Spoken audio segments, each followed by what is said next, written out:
नमस्कार, मुद्दे की बात में आपका स्वागत है। मैं हूं मनोज मनु। मध्य प्रदेश का एक जिला रायसेन, जहां पर 21 नवंबर को 6 साल की बच्ची के साथ दुष्कर्म हुआ, उसके 1 घंटे के बाद पुलिस को इसकी सूचना दी गई। पुलिस ने इस मामले को हल्के में लिया। बच्ची के साथ यह घटना हुई। एम्बुलेंस के लिए फोन भी किया गया, लेकिन एम्बुलेंस भी कई घंटे तक नहीं पहुंच सकी। घटना के 3 घंटे तक आरोपी रायसेन में घूमता रहा, सिगरेट पीता रहा, सीसीटीवी की जद में कई जगह आता रहा, लेकिन पुलिस सोती रही। यह मामला इतना बड़ा रूप नहीं लेता अगर पुलिस सतर्क हो जाती, अगर पीड़ित बच्ची को समय पर एम्बुलेंस मिल जाती। लेकिन दुख की बात है कि बच्ची तड़पती रही। फोन पर फोन लगाने के बावजूद बच्ची को एम्बुलेंस नहीं मिल सकी। यही एक कारण था कि रायसेन की घटना ने बहुत बड़ा रूप ले लिया। अगर जिसका मैं जिक्र कर रहा हूं, समय पर एम्बुलेंस मिल जाती और 3 घंटे जो अपराधी है, आरोपी है सलमान, वो रायसेन में घूमता रहा, अगर पुलिस उसे पकड़ लेती, क्योंकि ये सूचना पुलिस थाने तक पहुंच चुकी थी। लेकिन जो एसएचओ हैं, जो टीआई हैं थाने के, वो मदमस्त रहे। शायद उन्हें इस बात का संज्ञान नहीं था कि यह मामला इतना बड़ा हो जाएगा, और वाकई ये मामला इतना बड़ा हो गया। बहुत देर हो जाने के बाद एसडीएम चंद्रशेखर श्रीवास्तव ने एम्बुलेंस की व्यवस्था की। पता नहीं कहां से की।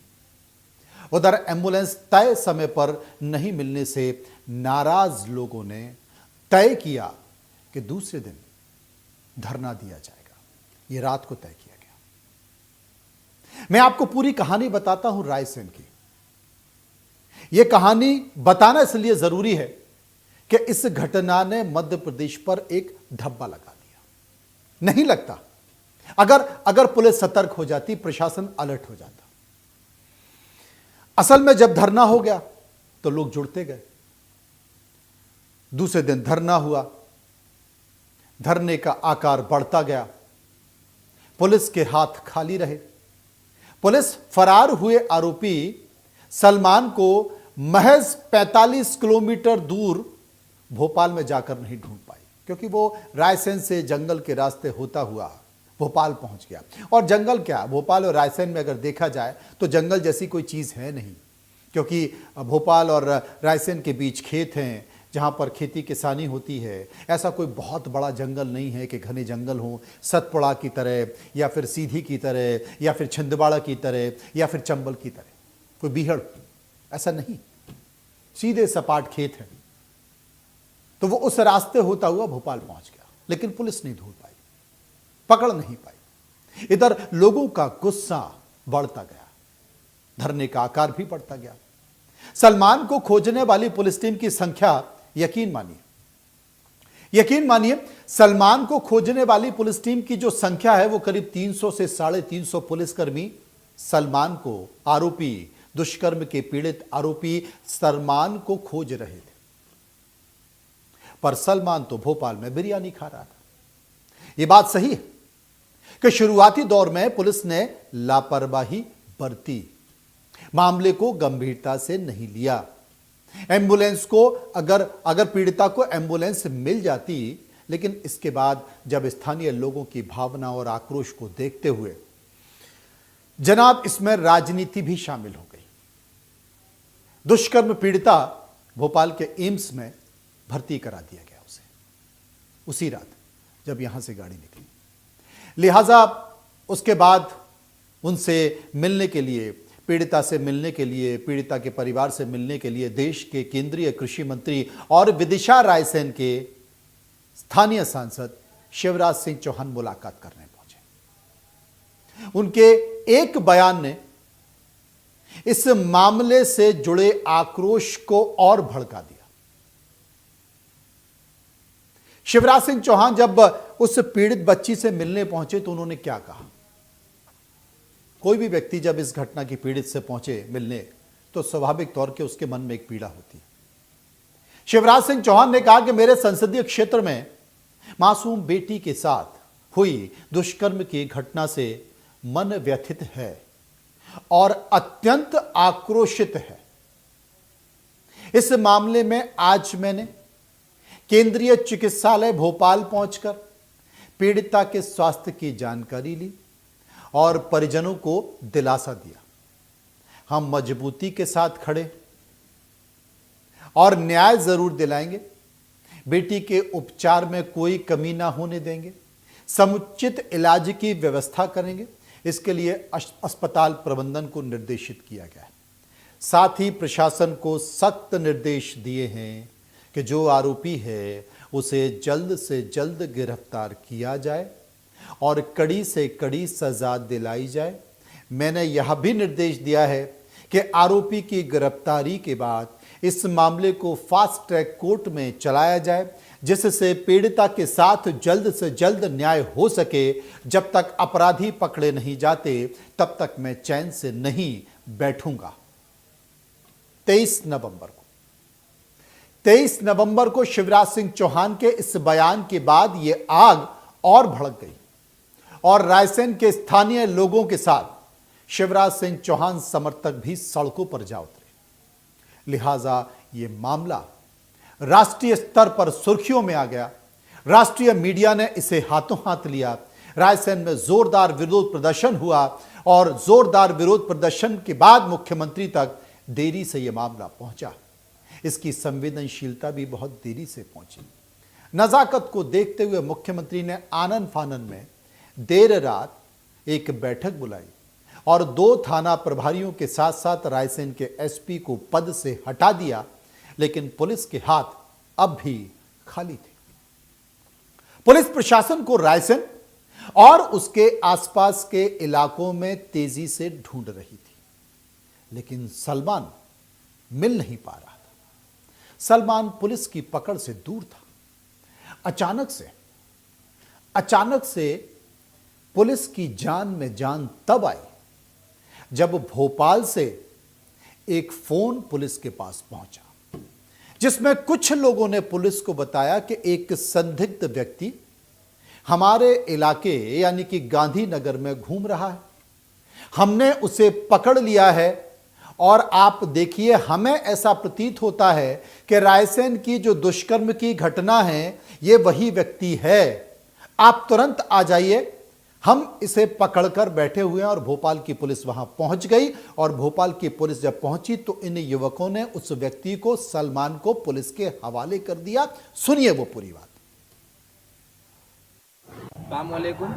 जो गोरगंज में 6 साल की बच्ची के साथ रेप हुआ है, उस बिना पे आज गांधीनगर में एक लड़का घूम रहा था। उसको शक के आधार पे हम लोगों ने वेरीफाई किया है तो पुलिस को उसके हवाले करा गया है, जो लगभग वही लड़का है। आज हमारे सब लड़कों ने मिल के उसको पुलिस के हवाले करा गया है। हम पुलिस प्रशासन के साथ हैं। अगर वो निकलता है तो उसको बिल्कुल सजा दी जाए। हम सब पुलिस के साथ हैं। राहुल गुरु पुलिस वाले हैं, उनको हमने उसको सौंपा है, वो लेके गए उसको यहाँ से। राहुल भैया के साथ हम लोग को सौंप दिया है। गांधीनगर के अंदर वो मकान किराए से घूम रहा था, तो हम लोग को शक हुआ है नया आदमी क्यों ना, कोई आईडी नहीं थी, कोई आईडी नहीं थी। हमने इस आधार पे राहुल गुरु जी को उसको सौंप दिया है। शक के आधार पे 80% प्रशासन ने भी बोला है कि मैच हो रहा है, जो भी मसला है उसको माफी दी जाए। सुना आपने। भोपाल के गांधीनगर के इलाके के जो लोग थे, उन लोगों ने सलमान को पकड़कर पुलिस के हवाले कर दिया। पुलिस वहां पर पहुंची। सलमान को पकड़कर स्थानीय लोग वहां पर बैठे रहे और जब पुलिस पहुंची तो उन्होंने पुलिस को सौंप दिया। आप जो तस्वीरें देख रहे हैं, ये तस्वीर उसी कार की है जिसमें उस सलमान को बिठाया गया है। और ये जो युवक हैं, ये जो स्थानीय युवक हैं, वो बता रहे हैं कि इस युवक को हमने पकड़ा है और पकड़कर हमने पुलिस को सौंप दिया। इस बीच हुआ क्या? 350 पुलिस वाले आरोपी सलमान को ढूंढ नहीं पाए, लेकिन गांधीनगर के युवाओं ने, और इसमें बड़ी संख्या में मुस्लिम युवा थे, उन्होंने सलमान को पकड़ पुलिस को सौंप दिया। चूंकि इस आरोपी के एनकाउंटर की मांग उठ रही थी। लोगों में एक गुस्सा था, लोगों में एक आक्रोश था। एक तो इस देश में वैसे ही हिंदू मुस्लिम चल रहा है। आपने देखा होगा इस देश में बहुत सारी ऐसी घटनाएं हो रही हैं कि मुस्लिमों का मामला आता है तो उनके घर पर बुलडोजर चल जाते हैं, मुस्लिमों का मामला होता है तो शॉर्ट एनकाउंटर हो जाते हैं, तत्काल कार्रवाई होती है। लव जिहाद का मामला हो या फिर मस्जिद से जुड़े मामला हो, ज़मीनों का मामला हो, ये एक देश में माहौल चल रहा है।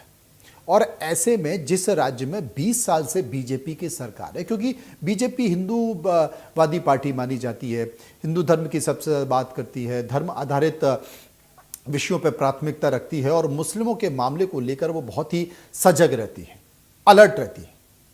लेकिन यहाँ पर एक बच्ची का दुष्कर्म तो मुस्लिम ने किया, सलमान ने किया, लिहाजा इस मामले की संवेदनशीलता को रायसेन के और भोपाल के मुस्लिम भी समझ रहे थे और उन्होंने बड़ी सूझबूझ के साथ, ये जो तस्वीरें आप देख रहे हैं ना, ये टोपी लगाए हुए, हाथ में सलमान का फोटो और पोस्टर लिए हुए, ये सलमान जो दुष्कर्म का आरोपी है उसके खिलाफ सख्त सज़ा की मांग कर रहे हैं, एनकाउंटर की मांग कर रहे हैं, गंभीर कार्रवाई की मांग कर रहे हैं, मुस्लिम युवा मांग कर रहे हैं। और वो ये कह रहे थे कि हम इस घटना को बर्दाश्त नहीं कर सकते, इस व्यक्ति को सख्त से सख्त सज़ा दिलाई जानी चाहिए, क्योंकि रायसेन के मुस्लिम इस मामले की संवेदनशीलता को समझ रहे थे। दूसरी तस्वीर आप देख ही रहे हैं, जैसे तिवारी है, तिवारी जो हिंदू संगठन के नेता हैं भोपाल के, उनके साथ साथ ऐसे बहुत से लोग, ये जो तिवारी हैं वो भी विरोध प्रदर्शन कर रहे थे। आप देख सकते हैं ऐसे बहुत से लोग हैं जो प्रदर्शन कर रहे थे और सलमान को फांसी देने की मांग कर रहे थे, एनकाउंटर की मांग कर रहे थे। यही मांग पूरे मध्य प्रदेश में उठ रही थी, रायसेन में भी उठ रही थी कि भाई इसका एनकाउंटर होना चाहिए। अब पकड़ तो लिया, लोगों ने सौंप तो दिया, लेकिन अब करें क्या? क्योंकि अगर उठा के सीधे अगर ले गए तो फिर बात बिगड़ जाएगी, क्योंकि प्रदेश आक्रोशित है, रायसेन जल रहा है, रायसेन आक्रोशित है, भोपाल आक्रोशित है, तो किया क्या जाए? तो फिर वहां पर जो कुछ होना था वो हो गया, लिहाजा पुलिस को भी जो कुछ करना था वो कर लिया। बात शॉर्ट एनकाउंटर की सामने आई। सुनिए क्या कहा पुलिस ने। 21 तारीख को ये घटना घटित हुई थी, जिसमें क्योंकि शुरुआत में आरोपी का क्लियर नहीं हो पाया था, जैसे ही क्लियर हुआ हम लोग द्वारा टीमें बना के और पुख्ता खबर के आधार पर भोपाल में उसको गिरफ्तार किया गया है। इसमें रायसेन पुलिस, भोपाल पुलिस और संयुक्त रूप से सबने कार्रवाई की कि उसको पकड़ा है। क्योंकि घटना स्थल गोहरगंज थाना जिला रायसेन का है, वहाँ से जब पुलिस पार्टी लेके आ रही थी और रास्ते में भोजपुर के आगे आरोपी द्वारा पुलिस कस्टडी से भागने का प्रयास किया गया, क्योंकि हमारी गाड़ी उस दौरान पंचर हो गई थी। आरोपी के द्वारा पुलिस का हथियार छीनकर मारने का प्रयास किया गया। सेल्फ डिफेंस में पुलिस द्वारा फायर किया गया है, जिसमें आरोपी को घुटने में लगा है। आरोपी को प्राथमिक उपचार हेतु भोपाल में भर्ती किया गया। आरोपी ने कितने फायर किए थे, पुलिस ने कितने किए? 2 फायर आरोपी द्वारा किए गए हैं और जवाबी उसमें 2 फायर हमारे द्वारा किए गए। हाँ, हमारे एक अधिकारी को लगा है। रायसेन के गोहरगंज के मामले में फरार चल रहे आरोपी सलमान को पुलिस के द्वारा गिरफ्तार करने में सफलता हासिल हुई है। उसके द्वारा पुलिस अभिरक्षा से फरार होने का प्रयास किया गया, जिसके तहत कार्रवाई करते हुए पुलिस ने उसके पैर में गोली मारी है। अभी वह इलाजरत है और गंभीर रूप से घायल है। उसके खिलाफ हर संभव सख्त से सख्त कानूनी कार्रवाई की जाएगी।